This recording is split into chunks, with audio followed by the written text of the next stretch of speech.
भारतवर्ष के प्राचीन समय में एक महान परंतु क्रोधित स्वभाव के रार्षि महर्षि दुर्वासा रहते थे। वह अपनी बुद्धिमानी के साथ साथ अपने उग्र स्वभाव के लिए भी प्रसिद्ध थे।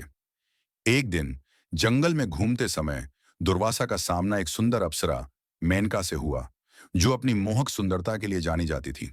महान अर्षि को प्रणाम। आपको इन साधारण वनों में क्या लाया है?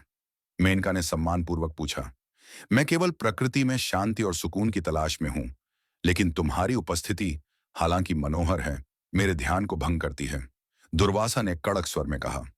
मेनका, जो अपनी तीव्र बुद्धिमानी के लिए जानी जाती थी, राशि को छेड़ने से खुद को नहीं रोक सकी। हे महान राशि, मेरे हस्तक्षेप के लिए क्षमा करें। मेरा उद्देश्य केवल एक थके हारे यात्रियों को जल और फल देने का था, मेनका ने खेल खेल में कहा।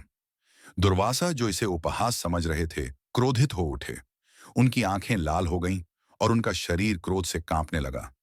तुमने मुझे उपहास करने की हिम्मत की है, स्त्री? मैं तुम्हें श्राप देता हूं कि तुम अपनी दिव्य रूप खोकर पृथ्वी पर एक नश्वर के रूप में जन्म लोगी, दुर्वासा ने गुस्से में कहा। एक प्रकाश की चमक ने मेनका को घेर लिया।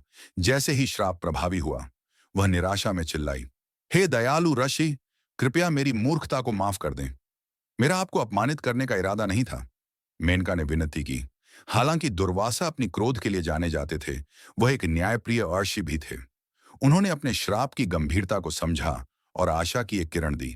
श्राप दिया जा चुका है और इसे पूरी तरह से नहीं हटाया जा सकता, लेकिन जब तुम एक असाधारण नियति वाले बच्चे को जन्म दोगी, तब तुम्हें इस नश्वर बंधन से मुक्ति मिलेगी, दुर्वासा ने गंभीरता से कहा। मेनका, जो अब अपने भाग्य को स्वीकार कर चुकी थी, ने राशि को धन्यवाद दिया और जंगल में गायब हो गई। मेनका पृथ्वी पर पुनर्जन्म ली और शकुंतला को जन्म दिया, जो महान सुंदरता और सद्गुणों की धनी थी।